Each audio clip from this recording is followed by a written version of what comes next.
So now we're in progress. Welcome along, everyone, particularly the people joining us online. And I was just about to start explaining what Town Team Movement is. So my name's Dean Cracknell, one of the co-founders of Town Team Movement. We've got a number of other staff online, but in a summary, Town Team Movement's a non-profit social enterprise based in Western Australia, and we're passionate about active citizenship, hence why we're hosting tonight's session. And just wanted to throw to my other co-founder, Jimmy Murphy, to just give us a very quick history of where we've come from and where we're going in Town Team Movement. Oh, thanks, Dean. Hello, everyone. Yeah, look, Town Team has just sort of organically grown over here in WA over the last 15 years. A guy called John Carey started the first Town Team on Beaufort Street, which is in Perth, Western Australia. His idea was to essentially gather local businesses and local residents into a community group and start doing placemaking on their strip. And they did lots of wonderful things and reinvigorated the strip. Dean was part of that group and essentially inspired other neighbouring towns and suburbs to start doing community initiatives to revitalise their places. And we were sort of kicking around doing stuff as well, and we kept on getting inquiries from people more of this stuff, and eventually that led to the establishment supporting people across organising initiatives to positively and proactively contribute to creating better communities and places, which is community-led in collaboration with their local governments and other supporting organisations. Yeah, we've got over 160 town teams now that we support nationally, and yeah, we're growing pretty fast over the last few years, and yeah, having a good time helping people in their citizenship adventures. And we do have a couple of town teams in New Zealand as well, one in Poland and one in the UK as well, John. So we're getting closer to you over there in London and Manchester. But thanks so much again for joining us. And Jon Alexander, if you don't know, is the author of Citizens: Why the Key to Fixing Everything is All of Us. So Jon, thanks so much, and I'll hand over to you. Thanks, Dean. It's lovely to be here, folks, and thank you for the welcome. Yeah, I'm sat in my my friend's guest room in Manchester at the moment. I'm one of the several, probably slightly too many things I'm trying to do at the moment is a visiting fellowship at Manchester University, doing some work on global development. But because my friend is such a good friend, I do have a copy of the book beside me, so I can wave it around. So this very good friend actually works in Manchester City government and hosted my first ever book event a couple of years ago. So I feel like I'm not quite home, but I am home in a sense.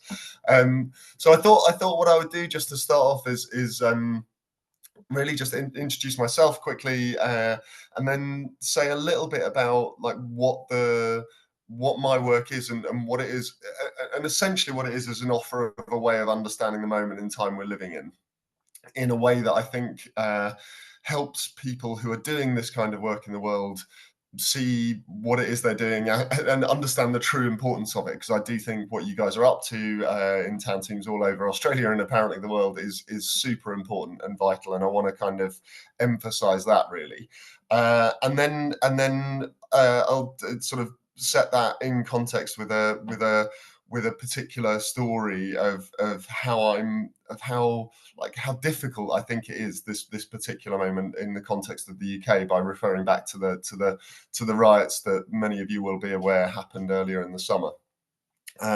So that's my sort of plan. So a little introduction to me, the frameworks of ideas that I work with, and then a bit of storytelling to kind of set it in context and really emphasize the moment. If that feels all right. So hopefully that feels all right.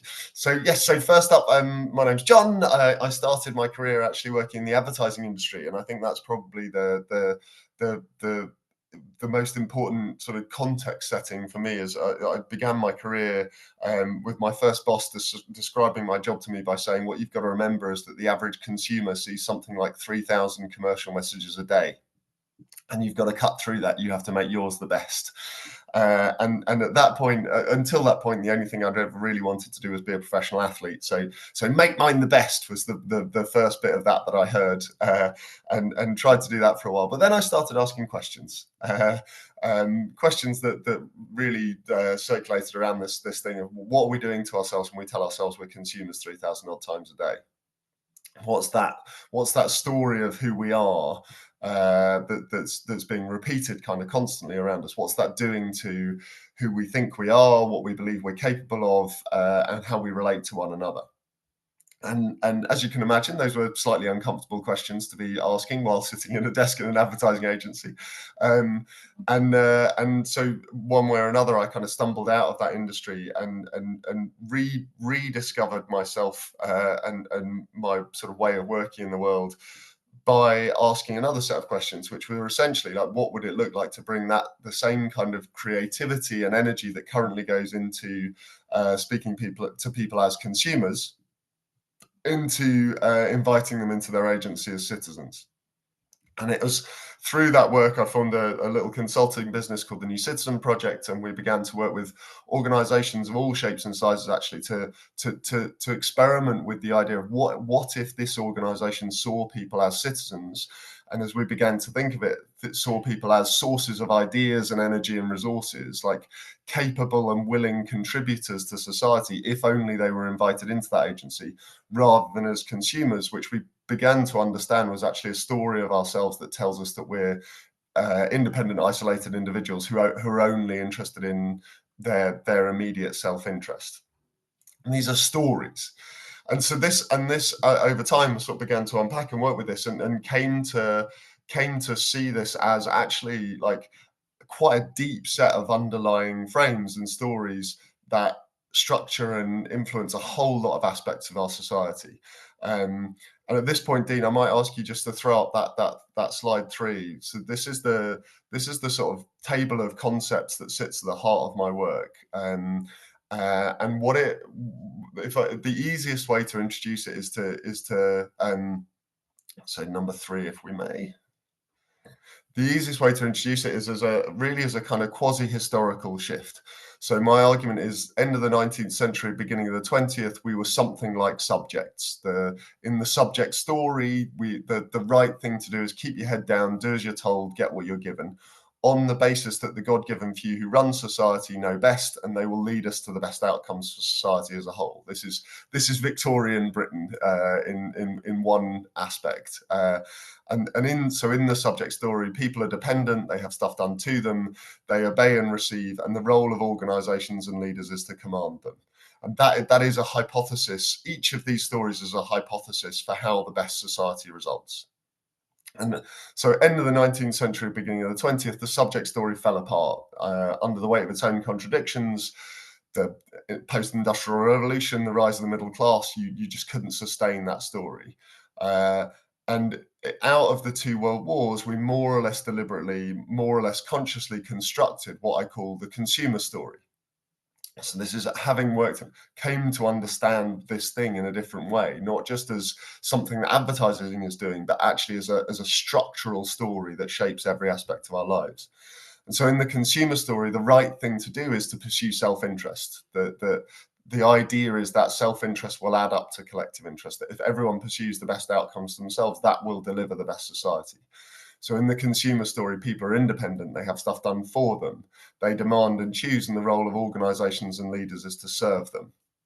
And what I'm arguing really, and the offer I'm making of how to see the moment we're living in, is that we are living in the collapse of that story, just as the subject story fell apart before.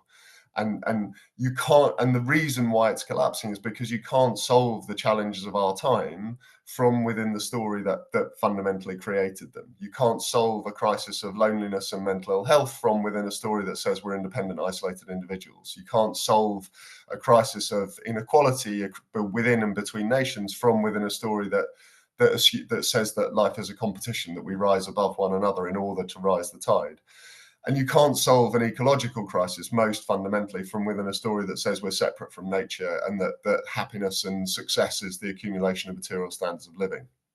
And so the story is collapsing. But as that collapse is happening, I think two things are going on. One is that the subject story is back, and this is where I see what's happening with the sort of rise of strongman leaders and so on. But the other is that there is something else emerging, and this is what I call the citizen story.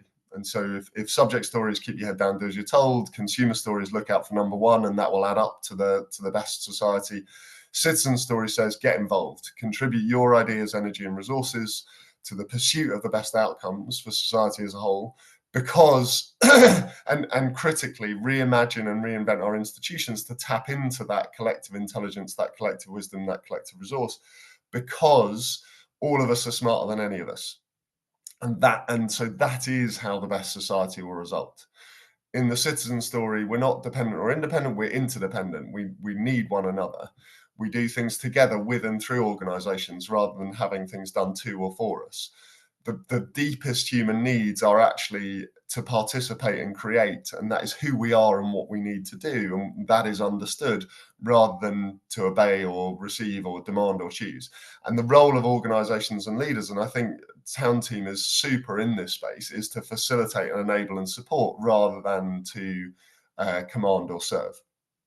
And I'll just look, if you flick onto the next slide, Dean, and I'll just use this as well to just frame this a little more. So this don't worry about, I won't spend ages on this, and it's one to kind of sit with, and we're happy to share the slide deck that I've got afterwards and this kind of thing. But the reason why I find this so helpful is basically an idea of how really significant change happens. And so the argument here is that there are times in history when a really significant change is happening, when there's a dominant system, but it's in decline. And when that's happening, there's also, we kind of know that the dominant system, that the dominant systems and structures and processes, the kind of democracy that we have, the kind of leaders that we are following are coming from a system and a way of working that no longer holds, and yet we are stuck. We have to kind of sit within it. But at the same time, there is a new system emerging. There is something else taking shape, the emergent system, that is available to us to start to step into, but it's not yet fully formed. And that the idea here is that these it's called the two loops theory of change, originally from the Buchanan Institute. And the idea is that the two loops, the two lines don't meet because there is some kind of breakdown that has to happen in order to make space for the new to emerge.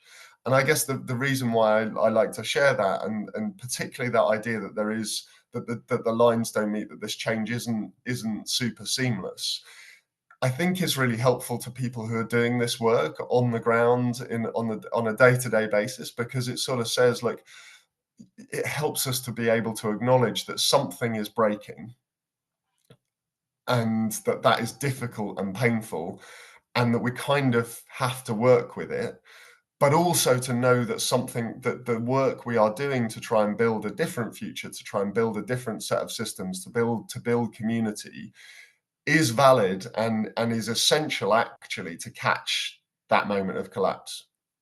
And so if you put the slides down, Dean, so we can sort of see faces a bit better and so on.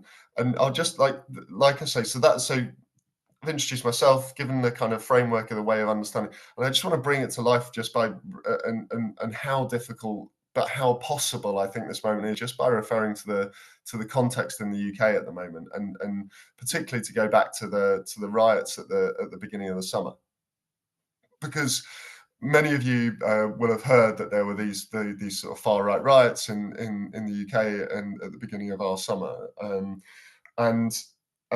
what many of you won't have heard about is that so the riots happened on the Saturday. On the Wednesday, there was a list of 100 locations that the far right were going to attack, all over the country. So Islamic cultural centres, refugee processing centres, this kind of thing.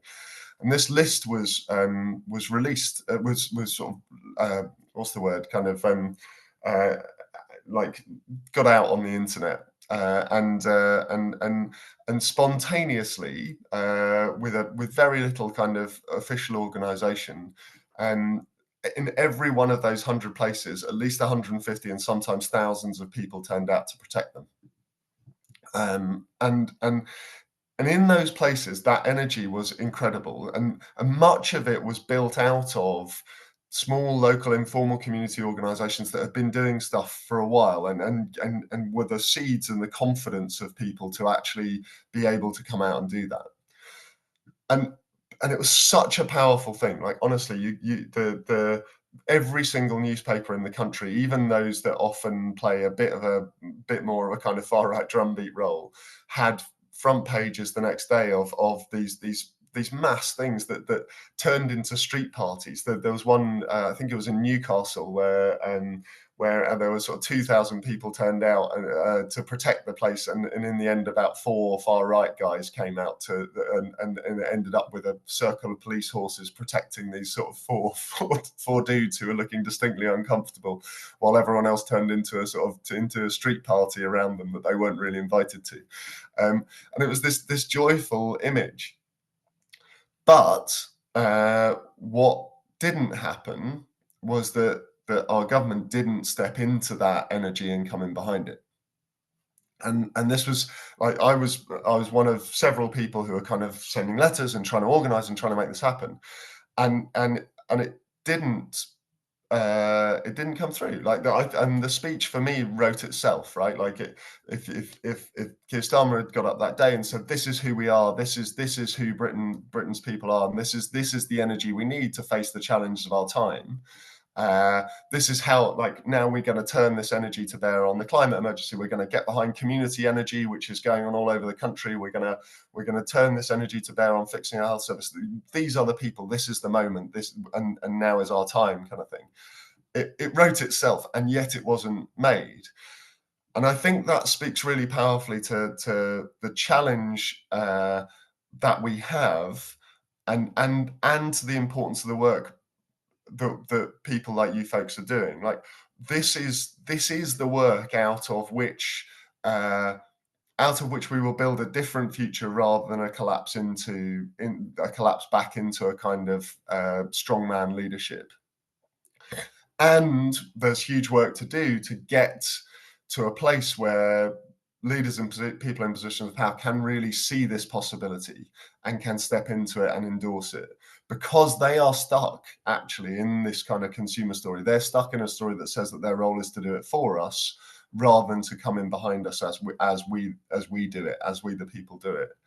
And I think that in that context, that the work of continuing to do what we're doing. I mean, I was in contact with a bunch of community organisations all over the country, places like Grimsby, where I mean, I think of Grimsby. There's an organisation called East Marsh United that is, in a way, the ultimate, my favourite sort of town team-esque group to date, which started with litter picks 5 years ago, and now has a 6-monthly arts festival, a fortnightly magazine called The Proud East Marsh, and last year did a community share offer that raised enough money to buy 10 houses on one of the streets and refit them using good local jobs and let them out as a social landlord. Like, this stuff, it was at the core of this work.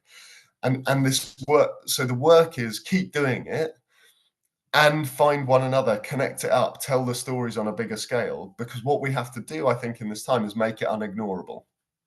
And we have to create the momentum and the visibility behind it. We have to have festivals. We have to make it, and we have to invite the politicians and folks into that to show them and help them as well to step into that role of facilitator and champion, rather than servant and hero. And we are going to have to take that work on. I think people like you folks are going to have to be part of that work, because otherwise, if they try and save us, then actually they're going to end up pushing people into the arms of the far right, pushing people away from the work that needs doing. And so, like, this shouldn't be our responsibility, shouldn't be your responsibility, and it is. And so I guess my what I wanted to do with this sort of opening bit, and I'm very happy to be quizzed on any and every aspect of the work, and I hope it's made sense and offers some ideas. But I think what I'm really saying is that is a kind of big yes and to the work that you folks and people all over the world are doing, right? Like this is the work. You are doing the work with a capital T and a capital W, and we're going to need to take more on. We're going to need to particularly challenge and invite and find ways to welcome the people who are in positions of power and influence, who we think into playing a different role. So that's where I'm at the moment. I'm in Manchester, working with staying with a friend who works in the city administration, and hopefully meeting with the mayor and a couple of others in the next few weeks, and trying to do my bit of this. And I'd love to hear from what you're up to and how you feel about the ideas I've shared. So I will stop talking there and see where we want to take the conversation. Hope that's all right for you, Dean. That's incredible, John. Jimmy, quite a powerful opening there. Anything you wanted to reflect on or ask John to start with? No? No, amazing. Thanks, John. Inspired. Well, there's been at least one call for you to be PM in the chat box there, or Citizen Assembly Convener. Thanks, Joanne. So if you do have any questions, please just add them there in the chat box. I've got a couple to start with, John. To what extent are we looking backwards, and to what extent are we looking forwards with these sort of ideas? How are we borrowing from history to reimagine the future?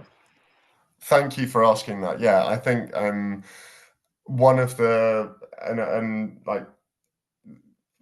the way that you began and open this meeting, I think, with paying respect to country and to those whose country it is, I think speaks into this. Like, one of the joys of the last couple of years since the book came out has been opportunities to travel around the world and meet particularly with Indigenous folks from all sorts of different parts of the world, who sort of recognize the logic of the citizen story and say, "Oh, thanks for remembering." And I think that sort of concept of remembering this story rather than kind of inventing it. I think it's easy when I present that sort of as an introduction. It's sometimes easiest to do it as a story that starts in the 19th century, but actually the citizen story is a much deeper, much older, and much truer story of humanity, I think, than either subject or consumer. And it's roots. Someone mentioned citizens' assemblies in the chat, and we might go into that particular sort of structure and process a bit more if we want to. But one of my favourite moments was spending time with some Maori folks in New Zealand, and being told about, if there are any Maori folks on the chat, they'll be appalled by my pronunciation of this. But I was told about the wonderful concept of Papanoho, I think it is, which is the word for the meeting place between the two hulls of an ocean-going canoe, ocean-going waka, and this is when I was talking about citizens' assemblies, they were like, this is the language that I would want to use for that. Because when you sort of lost your way in a storm or whatever, the group would gather in circle in the Papanoho and draw on all the different wisdoms in order to decide what to do next. And I think there's just a lovely little encapsulation of the idea of what we are remembering ourselves into when we start to step into this logic of the citizen. We're not creating a whole new thing. We're stepping into a deeper truth of ourselves that has been known for an awful long time. Fantastic. Well, Julie's got a great question here, but just before we get to that, Marie's asked just where she can find further information on that story about the community group who bought 10 houses. I can, I told the story in the beginning of chapter 1, so that's part of the answer. But they're called East Marsh United, and I will put the name in the chat. and there's a chap called Billy Desane who is the key contact. So you can look them up, and if you can't find them, I'll see if I can find a link to share with Dean afterwards. How's that? Brilliant, thank you. Julie's asked, do you feel accepting money from corporations is part of the consumer system? And does that make it difficult to move to the new system? So I think so there's a couple of things I'd say, like maybe step back from the question slightly. One of the things I try and emphasize is that this isn't necessarily a kind of an anti-consumption story and or an anti-consumption idea. Like, people have always, we always consume, we've always traded, all that kind of stuff. But I think what's important here is the distinction. So I'll come back to the specific of the question, but in the background of it, what's important, I think, is the distinction between like nouns and verbs, right? And there's actually some really interesting evidence from social psychology on this, that when something is a verb, it's sort of on and offable, but when something becomes a noun, it becomes an idea and an identity construct. And so one of the ways I talk about the work sometimes is that the problem that we have is that we've become consumers who occasionally vote, right? And even the act of voting, like, I would argue that what we have today is consumer democracy, where people's only agency actually is to vote and choose between a fixed set of options, and where, like, we're encouraged and assumed to make that choice on the basis of individual self-interest. And that is the limiting thing. And what the work is about, is an argument for, or an observation of what's emerging, is that actually it's much truer and more powerful to think of us as citizens who sometimes consume. And in a citizen democracy, we would be involved in shaping what the options are on an ongoing basis. We would have a dynamic involvement in government, and we might vote sometimes as well. But the act of consumption in that context becomes a smaller part. So in relation to corporations and businesses and so on, like, it's not necessarily, this isn't a logic that says that business is inherently evil in any shape or form. In fact, there's a whole chapter in the book on, like, citizen business and how businesses can actually, if they see people as participants in meaningful work in the world, then making profit can be a perfectly viable thing. It's not, maximizing profit probably isn't. But so in terms of taking money from businesses, I would say it depends very much on what the nature of the relationship is. If there's a business, so we've done a little bit of work with Nike over the years, actually, which is around the concept of, like, if that business is really about unleashing the athlete in everyone, as they once claimed, then how do you work with people in cities to make cities more available for people to do exercise in? So things like can you do work on air quality and do sort of citizen science projects on air quality that might be funded by Nike? Like, that would be fine, I think. But it's much more about, like, is this purposeful work that we're doing with organizations, rather than sort of are they kind of buying credit from, or buying sort of credibility in relation to you? So I hope that's a bit of an answer. Thanks, John. That's great. Maya's asked, how would politicians help to facilitate? And I'm not sure, Maya, if that means, sort of leading from behind, but how would they step back into that new role that you're promoting? I mean, I think there's so many possibilities, that some of which are kind of structural, and some are just sort of the voice and the tone. So to give an example, like, so I think this is happening. So my favorite example actually was probably the Taiwanese COVID response, is my favorite story in the research for the book. But like, I don't know how many people know this story, but they basically approached COVID in a fundamentally different way to pretty much anyone else in the world. The president at the outset made a speech where she said, "We don't know how to get through this, but we do know we'll get through it best if we get everyone involved, if we tap into the ideas and energy and resources of everyone." That's actually where I took that phrase from. And then they set challenge prizes where the tech community would create apps that would track face mask availability in case outbreaks and these kinds of things. My favorite story is they even set up a phone line where anyone could ring in with ideas for how the country's response could be better. And a little boy rang up and said, the boys in my class don't want to wear their face masks because they're pink and they think that they're girly. So you should do something to make pink face masks cool. And I think you should work with the baseball team. And 3 days later, they had, because they created this cycle of like reporting on the ideas that came in through this phone line to validate them. They had the little boy and the president and half the Taiwanese baseball team on the national televised press conference in their pink face masks. And you're like, and so that is a beautiful expression of an underlying very different approach. That so, but like I say, structurally, like so in Paris now, there's a standing citizens assembly, so 100 randomly selected Parisians, representative of the city population by all key demographics, including refugees and migrants in the calculation. That standing citizens assembly is effectively the upper house of the city of Paris. And that decides the theme for 100 million euros a year of participatory budgeting, which is then directly allocated to citizen ideas. Like there are sort of mission-based structures where there's so many things that can be done, but it all starts from that kind of reorientation of mindset to say, my role as a politician is to hold the space for the ideas and energy and resources of everyone, not to do it for people. I had a like, just as a caricature of how this tends to show up. I saw the Mayor of London's environment strategy that was published last year. I swear to God, had the sentence in it: the mayor will plant 300,000 trees.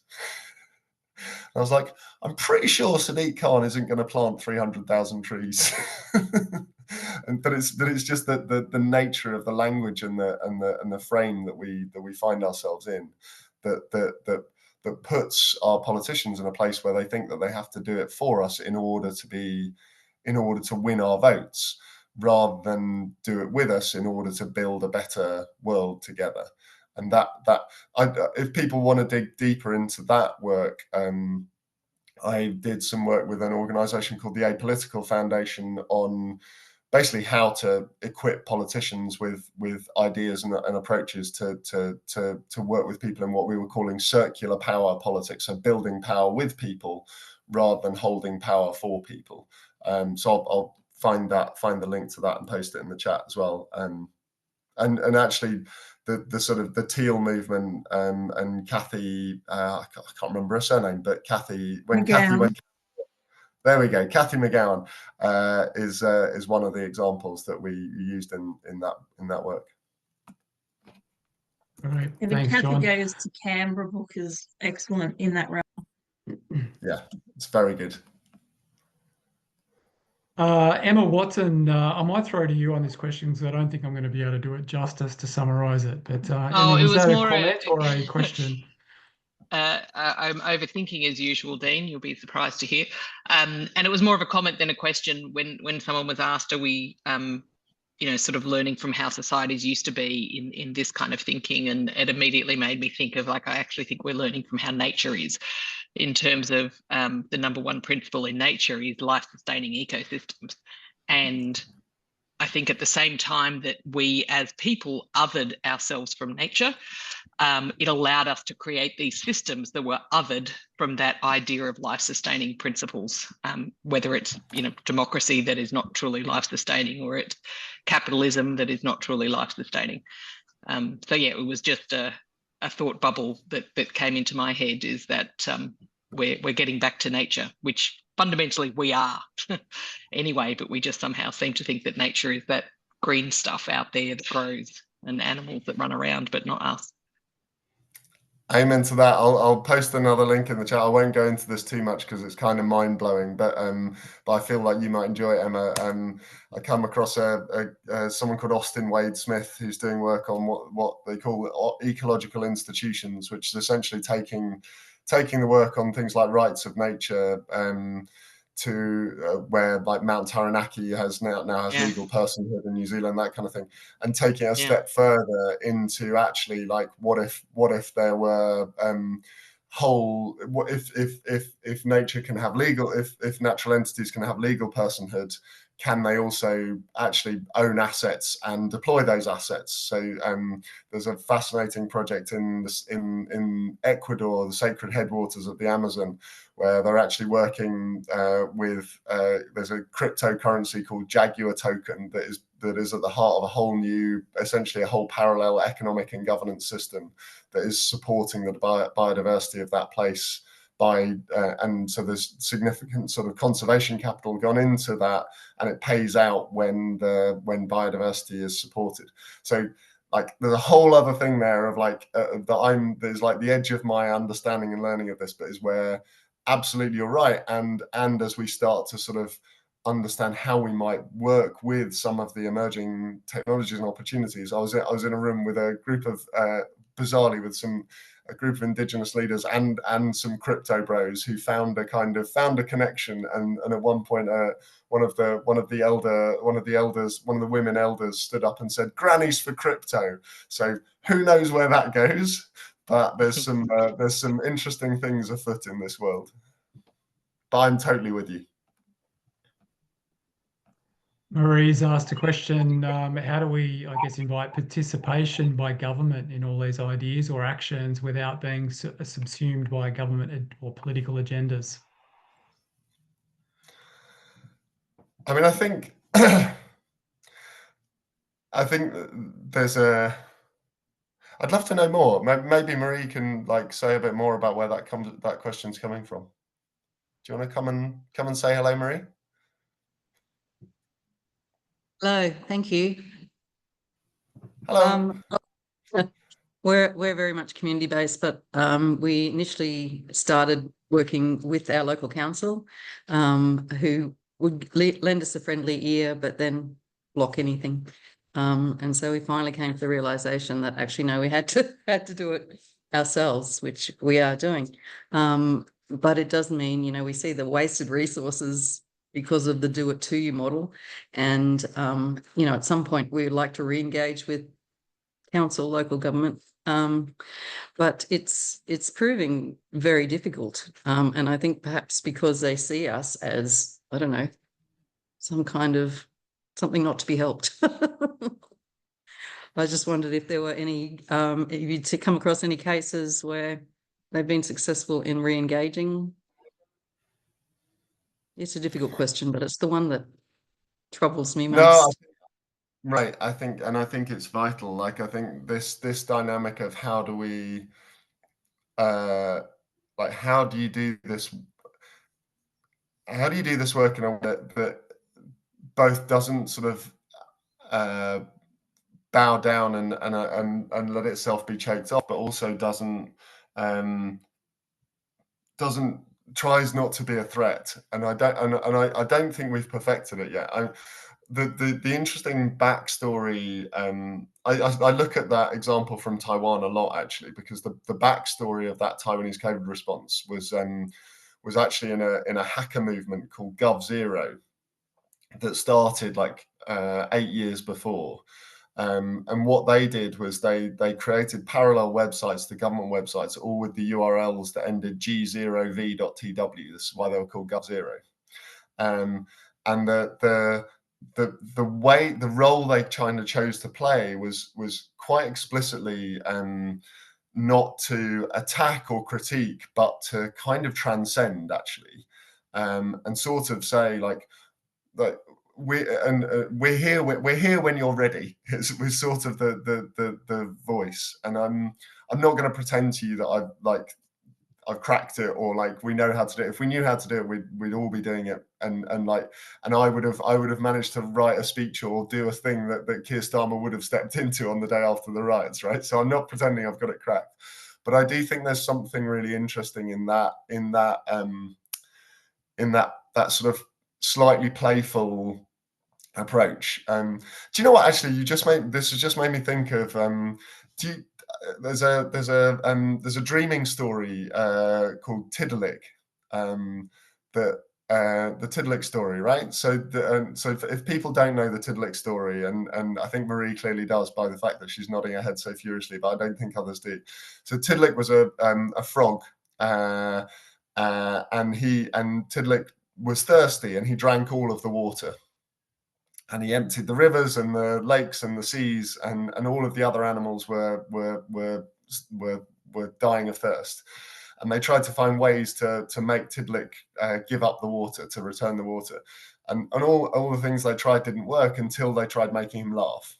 And when they made Tidlick laugh, he couldn't stop laughing, and all of the water came back out, and Tidlick returned to his sort of place in the ecosystem. And I think, and I'm sort of meditating a lot on that. I was told this story actually by Tyson Yunker Porter, who's just a ledge. Who wrote Sand Talk? Yeah, Sand Talk, and Right Story, Wrong Story. His new book is his more recent book is phenomenal as well.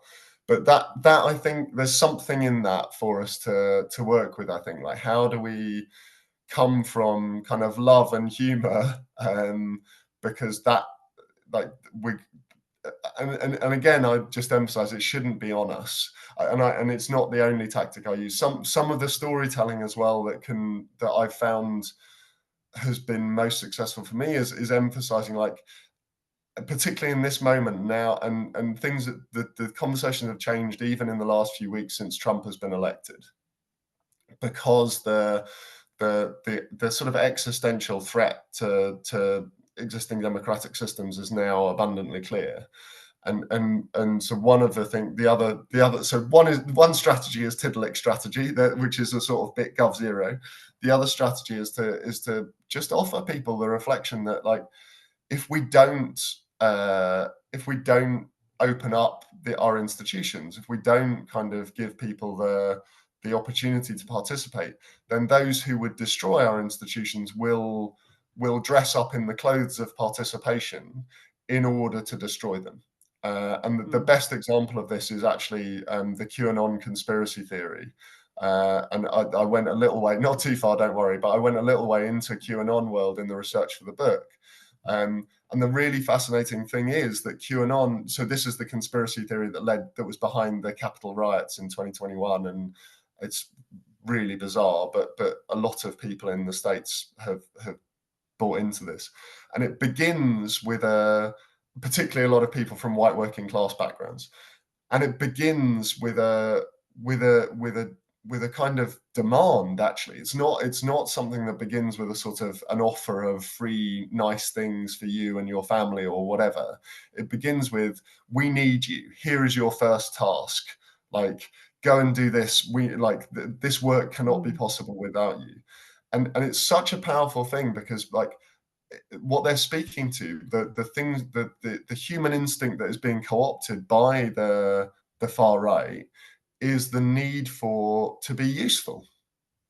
Actually, like, people need to have a role, and for so long in this consumer story, we've spoken to people as if all they could possibly be wanting is, treats, and if we increase material standards of living, then everything will be fine. And that's not what's going on here. It's about belonging and community and agency, fundamentally. And so offering, so strategy one, Tidlick, strategy two, like, look guys, these are if you don't do this, then someone else will. Thank you for that. Lots of food for thought. I wonder if it's perhaps on reflection a natural progression, because we're trying to work with council in good faith, and then finding out that actually no, there is no good faith. Then there was a reaction to that. So people were like, oh, councils aren't interested in us. And so, and I've been trying to move them past that. So, tickle them, I guess. I'm going to talk to them about tickling now. Thank you very much for that, John. Marie, I could probably add a couple of things to what John's saying there as well. We're an elected member of a council here in Western Australia, and I remember my first few months sitting on council, and I was just sort of so shocked by the level of anger and almost hatred from the electorate towards any sort of politician and it was quite interesting. You could really kind of pick out the people who would jump up and, you know, tell you what they think that you should be doing, which you copped pretty much every day, or telling you what you weren't doing, or, you know, and basically just an continuous barrage of criticism. And, you know, it made me definitely get a pretty thick skin, because I remember thinking, my God, I don't even know you, and you're just so like hateful towards me. But it was kind of quite interesting, because then as I went on, you know, you find that you naturally begin to gravitate to the people who actually extend a hand, because everyone's telling you constantly that you're shit, that you should be doing this, why aren't you doing that? Often, you know, in the same breath, they'll be telling you should be doing that, and then saying you shouldn't be doing this. And then, so, you know, you sort of often just feel like, you know, you're just getting beaten. And which is why I kind of love community as well, because it's just, it's hard work being in government, and it's very slow, and it's very difficult. But yeah, my point, I guess, is that the people who were positive and would actually offer to help and contribute were the ones who, you know, you begin to sort of want to work with, you know. And I think that, you know, I'll pop in here. We have a town team charter of principles that might be helpful. So the one thing that people sign up to is this charter of behaviour, which is essentially be positive, proactive, don't get too involved in politics, because that's the other thing, is often lobby groups will weaponize any contribution against you and tell you, oh, well, I've done this, so you need to support me, or whatever. So we're sort of saying, if you can be apolitical, operate in the political realm, but don't choose sides, build, and that then gives you able to build trust and build a relationship with that government. And then we actually spent, sorry. No, go. Oh, we actually spent some years in that space. So we'd be invited to do a proposal. So only ever offering, you know, these are the things that the community is asking for. And so we'd be invited to do a proposal. We'd spend a lot of time on the proposal. The proposal would go to council and they'd vote no. And no invitation for conversation or discussion, or how might we, you know, come together on the bits that and I think it's about control. Like, it's much easier to manage something you control than to I think, give it out. I mean, without wishing to sort of like, I think that so much what I think we're all sort of speaking to is that I invite you to reflect on how these stories, these subject, consumer, and citizen stories, are showing up in these systems and in the roles that we play. Because, like, and it's not, I guess what I'm trying to emphasize is that it's not necessarily anyone's fault that we are kind of trapped in the logics of these systems. Like, the nature of the way our political processes work is that we find ourselves framed as consumers, and therefore, and when our agency is restricted to voting, we tend to get frustrated, and then our feedback becomes less constructive, but those who attain those positions are also constrained by the system. They are forced to kind of appeal to votes and try and get a majority of the electorate, which might not be the majority of the population, and all of this kind of stuff. And so, and it's almost, and I guess this is why I share that two loops thing, because it's sort of to say, like, it's an offer of a way of understanding that can be more, I guess, more generous to all of us, in saying this is really difficult. Actually, this isn't just a few bad people or us being unnecessarily angry. We're trapped in the dynamics of something that is really hard, and we're having to find ways that sort of try and step us out of what is the kind of water we're swimming in, without trying to mix too many metaphors. And so I like I say, it's not a particularly satisfying answer, but I think that's the reality of the work. We're trying to figure out how to work from a different logic, even from an emergent logic, even while the dominant logic is still in place. And so this in a way is where kind of festival and kind of creating different spaces. And I'm a particular fan of a process called, of a sort of an approach called legislative theatre, which was originally born out of a Brazilian approach called the theatre of the oppressed. And I'll post a couple of links, but the woman who's the sort of key champion of this, a woman called Katie Rubin, is so powerful because she's so joyful. And like every one of these legislative theatre processes that I've ever witnessed has people rolling around laughing. The way it works, just to give you a quick taste, and I'm conscious of time, and Dean, you might want to take us into other places, so I'll just, but the way it works is a group of people who are affected by a given issue come together to create a very short play out of their kind of experiences. And they perform that play to an audience of the community, including the decision makers and stakeholders in that community.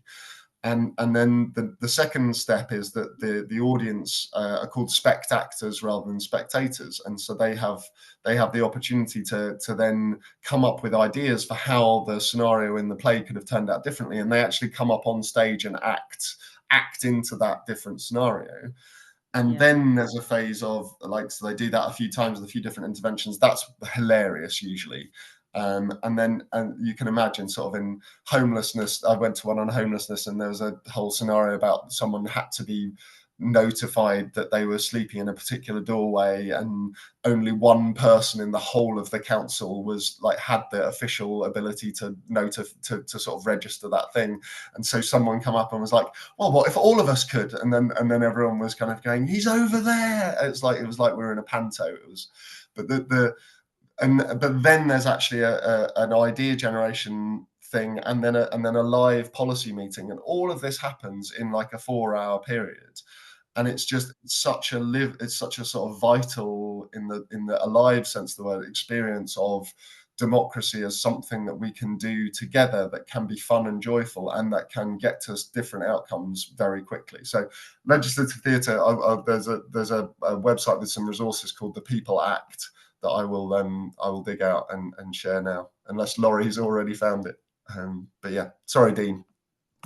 Yes, we've only got a couple of minutes left, and I did want to put this one on the table. And Lisa, I'm probably going to butcher your question a little bit, but citizenship, as a term, could be viewed in different ways. There's the legalistic migration, definition of citizens and non-citizens, and at Town Team Movement, we like to think of citizen in more the philosophical and ancient sense. And there's a beautiful quote from a philosopher, Charles Handy, about citizenship as the chance to make a difference to the place where you are. So that could be if you just turn up there in the first day, or been there for a long, long time. And active citizenship is taking that chance to actually make a difference. But John, Lisa sort of put in a question around multicultural societies. There are citizens and non-citizens, and how do we build a bridge when there's legal barriers between people? I think what I always want to say on this is that language is a very powerful thing, and words matter. And I think there's, and I don't think this is what Lisa's saying at all, but like there are sometimes people say to me like, we shouldn't use this word, like it's an exclusionary term. And I would argue that actually there are people who want to make it an exclusionary term. There are people who want to draw a line between citizens and non-citizens, and they think of citizenship as a status. They think of citizenship as a noun, as an object that you either own or don't own. And actually, what they're doing is they're turning that citizenship in a consumer structure. I would argue it's like something, a passport you have or don't have, kind of thing. And I think of citizenship as a practice, and actually as a verb. Like there's a wonderful podcast hosted by a man called Baratunde Thurston in the States called How to Citizen, where he explicitly uses the word citizen as a verb. I encourage people to check out. And in that context, like it's something that everyone can do, that everyone does, and actually that we can often learn most about from those who are denied the legal status. And I think the key point though that I would make is that, as I say, words have power, and we need to fight for that word, actually, because if we abandon it, it's not that it won't be used, it will just only be used by those who want to make it an exclusionary term. So my answer is always like, no, like citizen is a verb, is the shorthand, but the slightly longer, we have to reclaim citizenship as a practice, not as a status. Actually, the original derivation of the word citizen, it literally means together people, and we tend to think that the word citizen comes after the word city, and it's like and that's what makes us think it's a geographical thing, because like city is a shorter word, and so you're citizens of a city, so whatever. But actually, in the etymology, the word citizen predates the word city, because and a city is just a place where people are together. Civilization is the act of doing life together. Like the idea of citizen is together people who are only meaningful in our interdependence, in our collective agency. That's such a great answer, John, and I love citizen as an action or a verb. That's almost a perfect spot to end. But is there anything you wanted to say before you start your busy day? And of course, your book, I'm sure, is on sale in all good bookshops. I hope it is, yeah. I'll just drop a thing. I'm hoping that this will be the beginning of a conversation between like Town Team and our work, rather than anything else. There is a nascent community called Citizen Collective, which is mainly in the UK, but increasingly around the world, that we're intending to make as a space for people who are, we talk about people who are trying to lead and learn for a citizen future rather than a kind of consumer or subject future. And so if you want to join that, there's a little form there. It's very early days. We'd love to see people in there. I'm hoping to host Dean and Jimmy or anyone, or a couple of people from Town Team to share Town Team's work with that community scene in a bit of an exchange, and see if we can link these things up. As I say, I think the work of this moment is linking this stuff up so that we make it unignorable. Still at the moment, we're beneath the radar, and this, I think, is the way to a future that can actually function. So yeah, the work continues. Thank you for having me, and I'll shut up. Thanks. Thank you so much, John, and big claps from the audience if we can just pass on our appreciation to John, and thanks again for putting us into your busy schedule, John. Really appreciate it. Jimmy and I can hang around for a couple of minutes if anyone's got any questions or wants to continue the conversation. But thanks everyone for joining us today, and all the best in your citizening.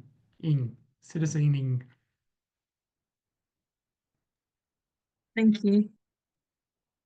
Thanks, guys. I have to say my whole reason for joining Town Team Movement was because I saw how important this was in creating active citizenship. So this is for me, this is an incredible, really important discussion of the coming together of, deep passions that I have. And it just makes so much sense that this is the same conversation. Love it. Thanks, guys, for